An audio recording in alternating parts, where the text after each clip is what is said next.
19টি জাতীয় পরিচয়পত্র তার। কোটি টাকায় কিনেছেন বিলাসবহুল অডি গাড়ি। সম্পদের পাহাড় গড়েছেন নিষিদ্ধ বিটকয়েন ব্যবসা করে। অবশেষে র্যাবের জালে ধরা পড়েছেন দেশে ক্রিপ্টোকারেন্সি ব্যবহারের অন্যতম হোতা রায়হান হোসেন। বিশ্বের অন্তত 10টি দেশে রয়েছে তার যোগাযোগ। $US পাওয়া গেছে। অষ্টম শ্রেণী পাস একটা ছেলে।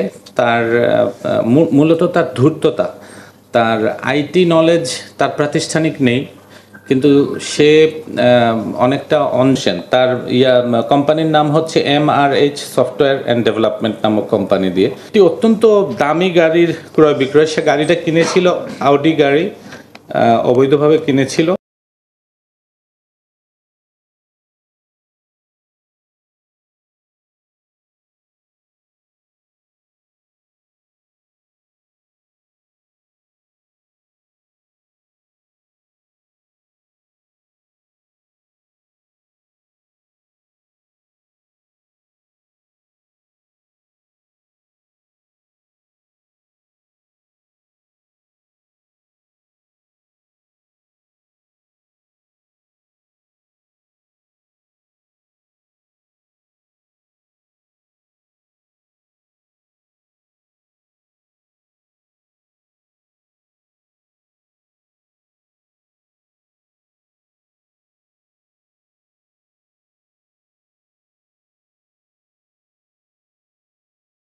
ভুয়া জাতীয় পরিচয়পত্র, 22টি সিম কার্ড, আর নগদ কিছু US পাওয়া গেছে।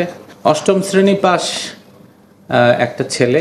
তার মূলত তার ধূর্ততা, তার আইটি নলেজ তার প্রাতিষ্ঠানিক নেই, কিন্তু সে অনেকটা অন জব ট্রেনিং।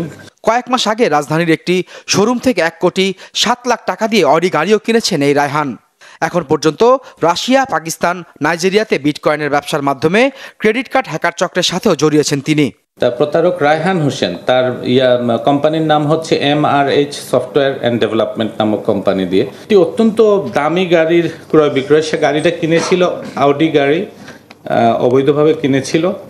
র্যাব জানায় দেশে তার আর কোনো সহযোগী রয়েছে কিনা তাও তদন্ত করা হচ্ছে। রাশেদ নিজাম, চ্যানেল 24, ঢাকা।